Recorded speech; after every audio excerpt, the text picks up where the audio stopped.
Welcome, Dr. JD Schramm, to our studio. Thank you. It is wonderful to be here. Thank you for the invitation. 2003年6月11日，曼哈顿大桥，一位英俊的美国小伙子伫立桥头。他回望了一眼那繁华的大都市，在那里，他刚刚签了一份卖房协议，这将给他带来6位数的利润。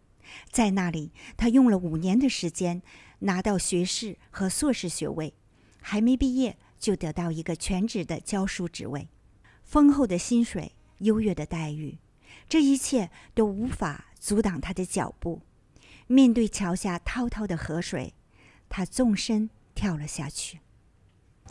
Please tell us what happened on the night of June 11th, 2003.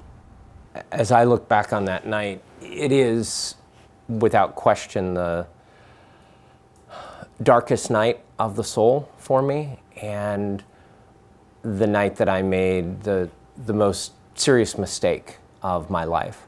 After struggling with depression and addiction for many, many years, I felt on that day, just over 15 years ago, that I could not go on.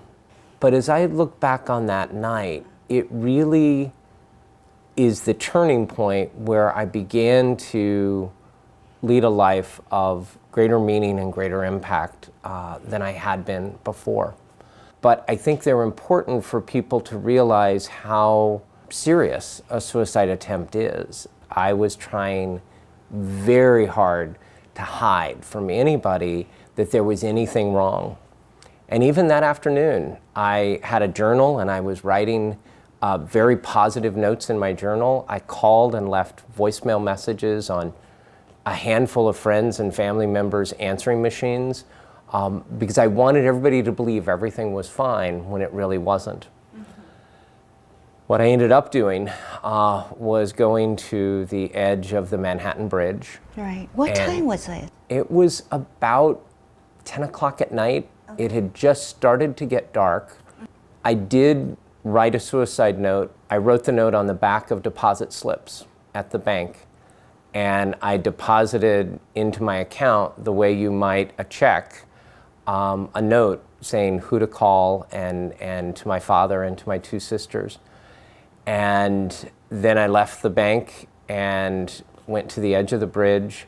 And I remember that night praying, not to change my mind, but to be forgiven for what I was about to do.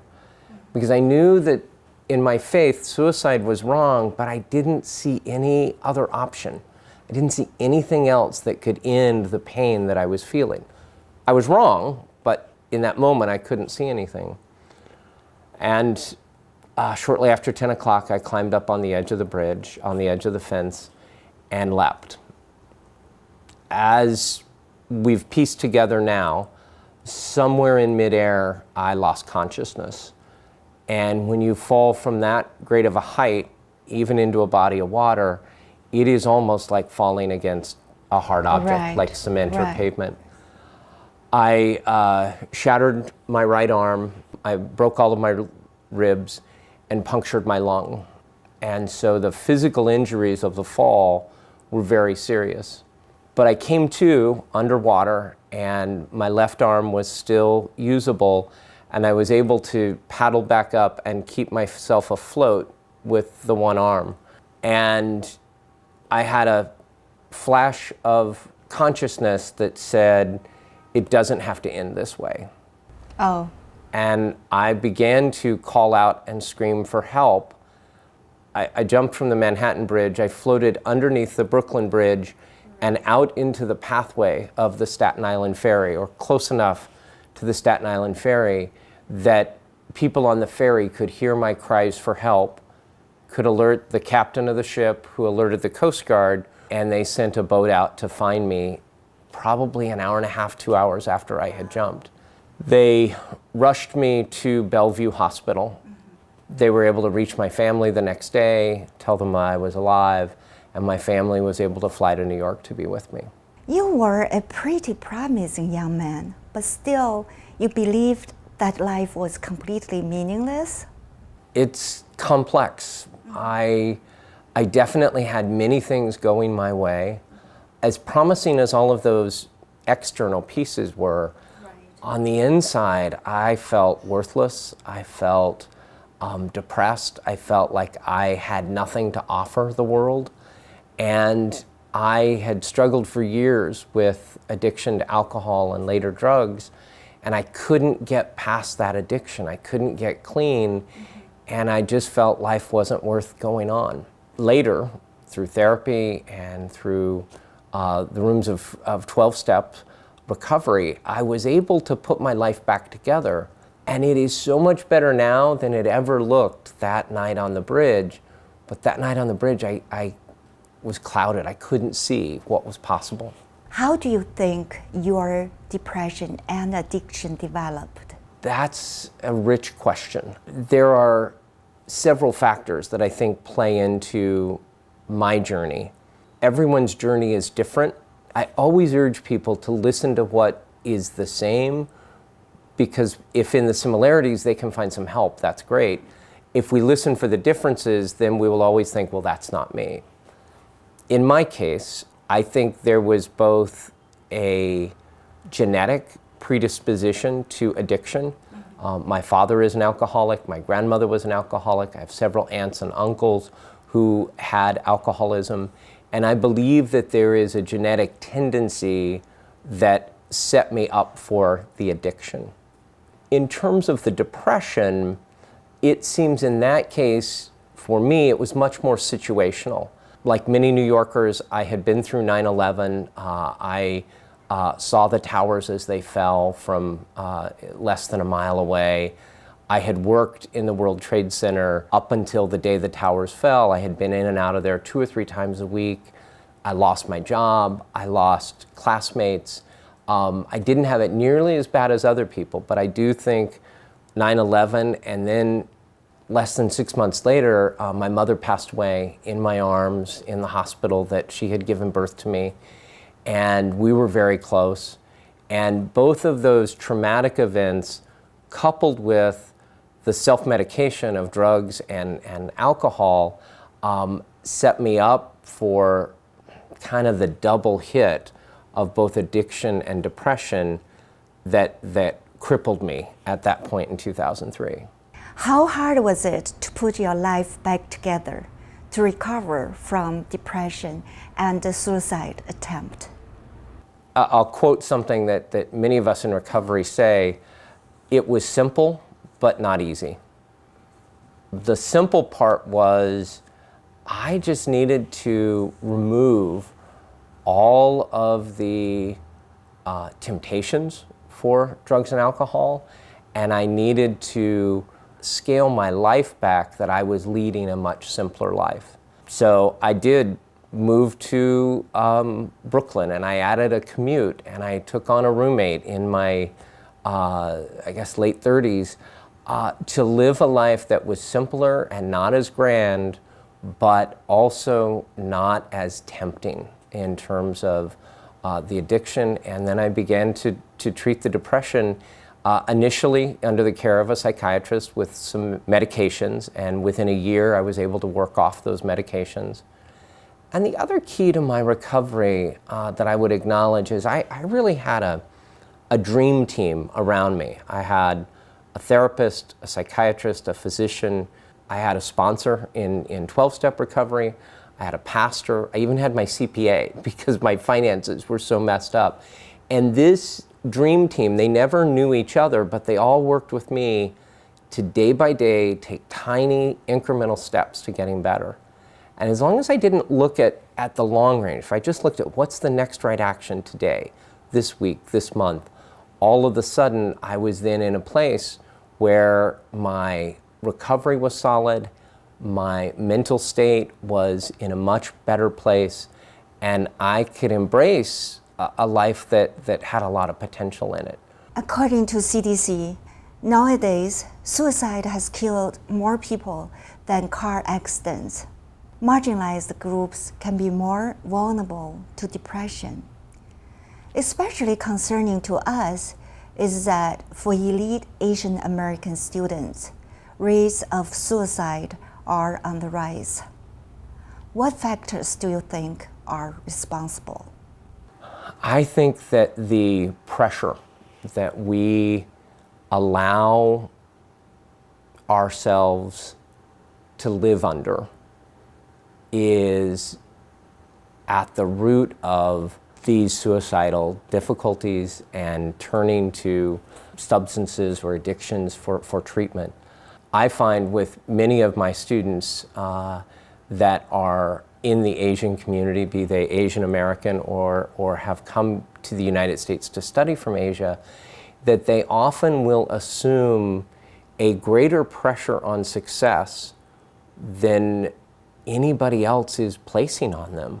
And there are families who contribute to this by putting more pressure on students than necessary.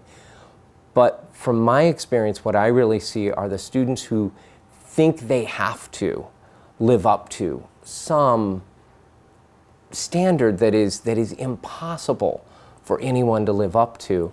And when they fall short of that, then they can go to the extreme, like I did with a suicide attempt, where if they can just talk to somebody, if they can voice the feelings that they have, other people can begin to reflect back to them and say, well, wait a minute, let's look at this. Is it as bad as it seems? What can we do that will relieve some of this pressure?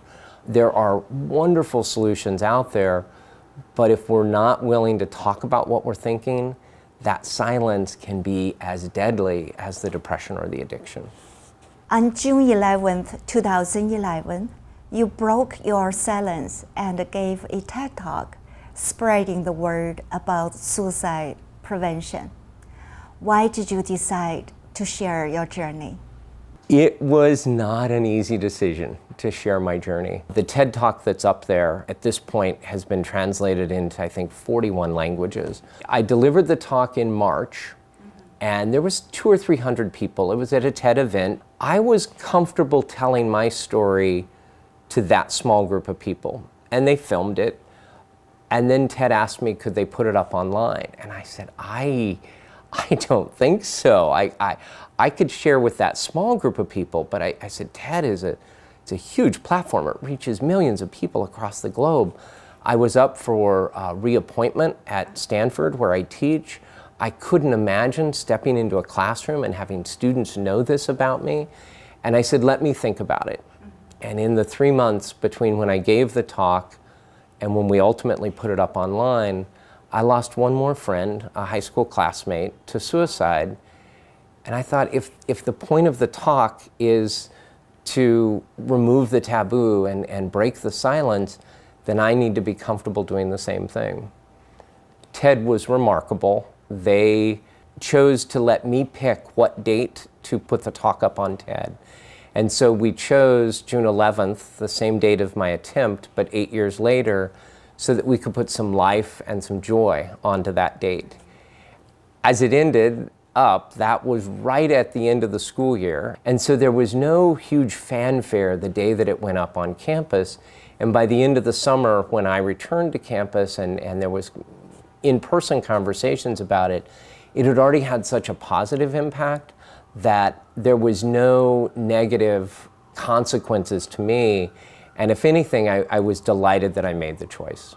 他在 TED 讲演的观看率达到160万次以上，在 YouTube 上有18万的粉丝，被翻译成41种文字，为全世界的高中、大学和研究生课程所引用。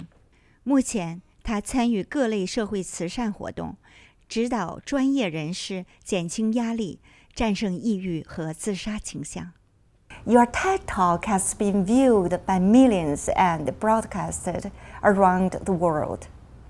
How did you feel about the talk's massive success? Overwhelmed. I often, when I'm in conversations like this, I remind people that I'm not a specialist. I'm not trained in psychiatry or medicine. I'm a lucky layperson who failed at the attempt on my life.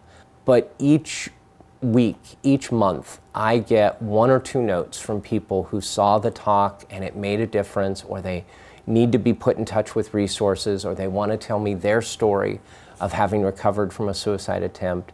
So I know it, even now, several years after the talk went up, it continues to inspire people and help people. And if those 4 minutes on the TED website can help somebody else avoid the mistake I made or find resources to come back from a mistake they've made, then my discomfort of having my story out there is worth the investment. I've always wanted to help people going through depression, and I'm certain many others also want to help. But how? Can depression completely heal? I believe it can. The key to success is being able to talk to somebody about it. If you have any other disease, if you're struggling with diabetes or cancer or high blood pressure, tumor or a cyst, your body is going to tell you you have a problem, and you are going to get symptoms and signs that will take you to a doctor or will take you to an emergency room. Depression and addiction are completely different. You will go into this sadness or this isolation or this funk, and your mind will play tricks on you saying, you're fine. Don't say anything to anybody. Don't share this. So it's actually a physical ailment that one of the symptoms is to not tell anybody about the ailment, and that's what keeps us sick. If I don't tell somebody what I'm feeling, I make it worse.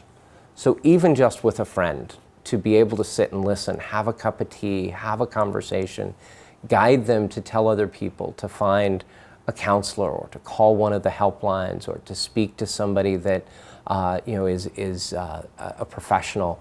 All of that helps reduce the stigma and the power that depression or addiction can hold on us. Right. In some societies, depression is not a thing you want people to know. They would think, what's wrong with you? And so we may have to be very gentle with our friends and very, very confidential about what somebody shares with us, being sure that we don't allow somebody to stay in a state of depression or suicidal tendency without them having the resources that they can reach out to somebody. Please tell us more about your efforts to demystify suicide. Through the TED Talk and the years that have happened since then, I have become an advocate for others who, like myself, have suffered from a suicide attempt but survived that attempt. When this happened to me in 2003, there were very, very, very few resources that were out there. Now there are scores of resources that are out there for suicide attempt survivors. One of the ones that I am most impressed with is a website called livethroughthis.org. And on this website, they have photographs and biographies of hundreds of people who, like me, survived a suicide attempt and are now willing to talk about their journey. When you visit that website and you see the photos and you read the stories, you realize you're not alone. There are other people who feel this. And you begin to recognize, I'm not alone. If they got help, I can get help too. One of the statistics that I heard several years ago is that those who have attempted to end their life but failed are 37 times more likely to have a second attempt or a future attempt where they succeed. While I think the entire issue of suicide is dreadful, the community I've really tried to voice and encourage are those who've had one or more attempts, that they don't have another attempt and that they don't succeed. JD Schramm 是宾州大学教育学博士和纽约大学工商管理硕士，现在斯坦福大学商学院任教授。JD 博士将其自杀幸存者的个人经历和专业经验相结合，在斯坦福大学开设了专题“生命之桥：从死亡边缘回到生活中心”，成为斯坦福大学最受欢迎的课程之一。We'd love to hear about your lecturing work at Stanford. I often acknowledge that I have the privilege of teaching at a university that I'm not sure I could get admitted to. Since 2007, I have taught at the Graduate School of Business at Stanford, and the primary responsibility that I have is teaching MBA students, and we also have another graduate degree, a Master's of Science in Management degree, once in a while PhD students, but it's primarily graduate students in business that I focus on. And then, because I love the undergraduates so much, every year I get a chance to teach an undergraduate seminar as well. And the energy and the enthusiasm that undergraduates in the ages of 18 to 21 or 22 that they bring to their education just is infectious and excites me. And I look for ways to bring those communities together with my grad students and my undergrads. Everything that I teach has something to do with communication. I have elective classes in strategic communication, reputation management, thought leadership, and then I teach undergrad courses in entrepreneurial communication, and a new class that I've just started called Changing Hearts and Minds, where I work with the undergrad students to look at how to create a persuasive oral presentation and to use that effectively, like my TED Talk hopefully does, to change people's hearts and minds. It's a wonderful place to be on the faculty, to have amazing students in my classes, and to have a platform where I'm able to reach beyond just those I teach on campus. 2007年6月 JD Schramm 博士和 Ken Dangle 先生飞到加拿大登记结婚，因为当时加州还没有通过同性恋婚姻法。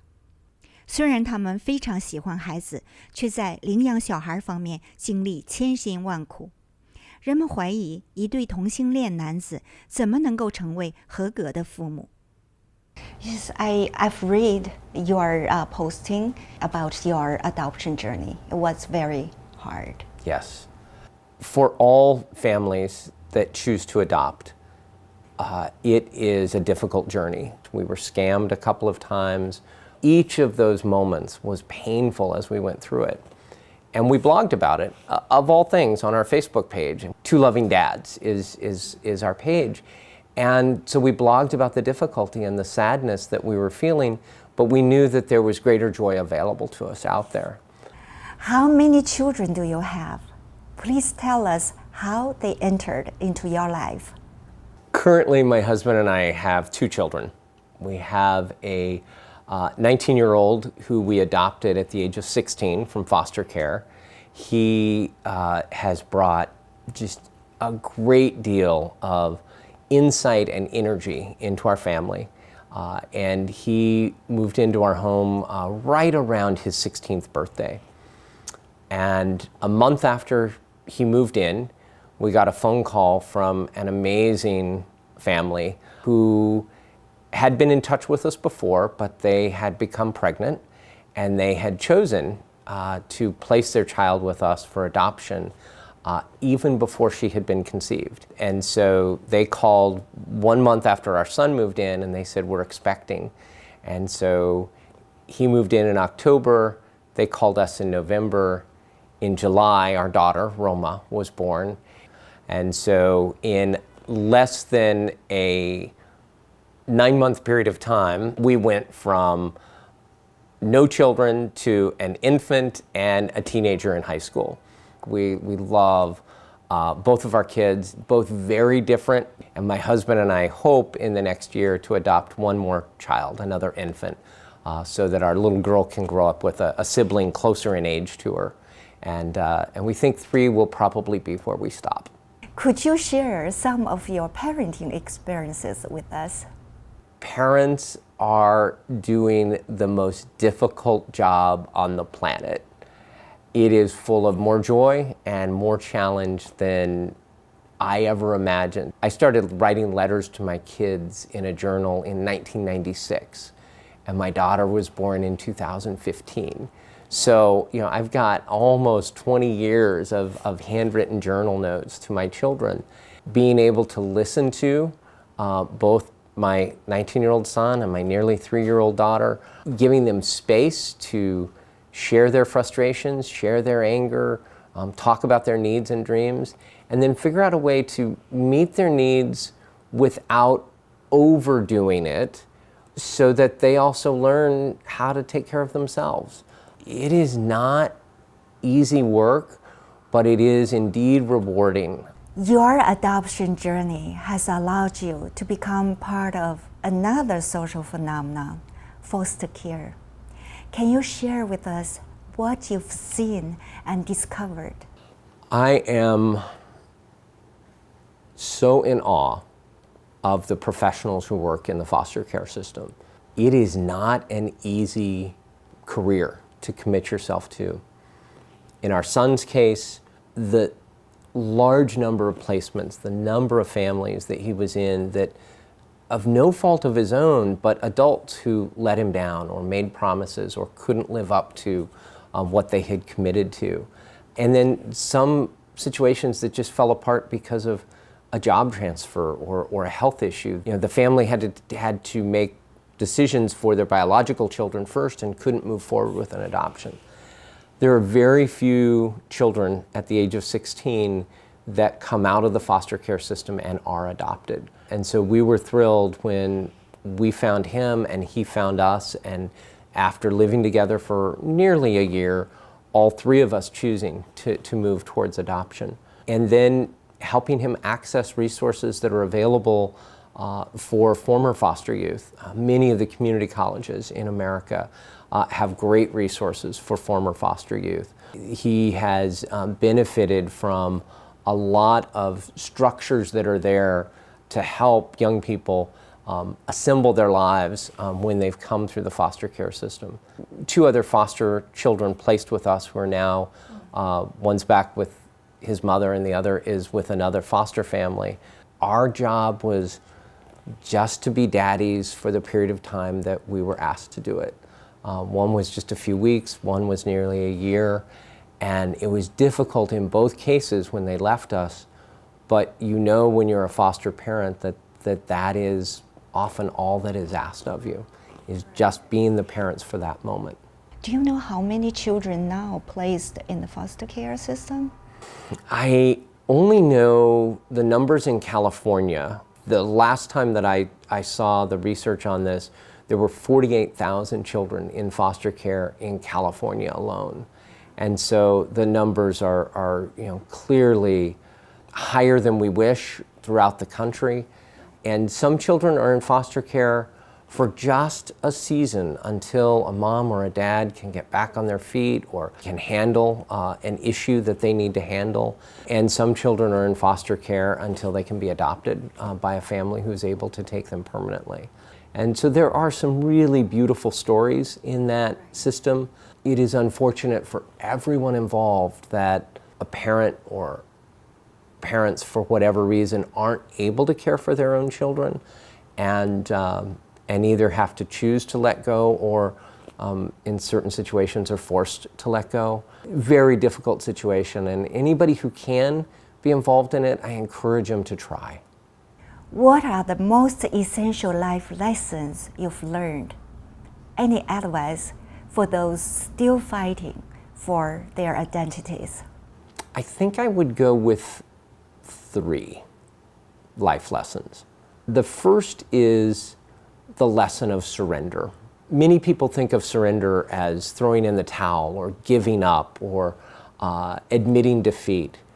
What I have learned in the rooms of recovery is that surrender is going over to the winning side.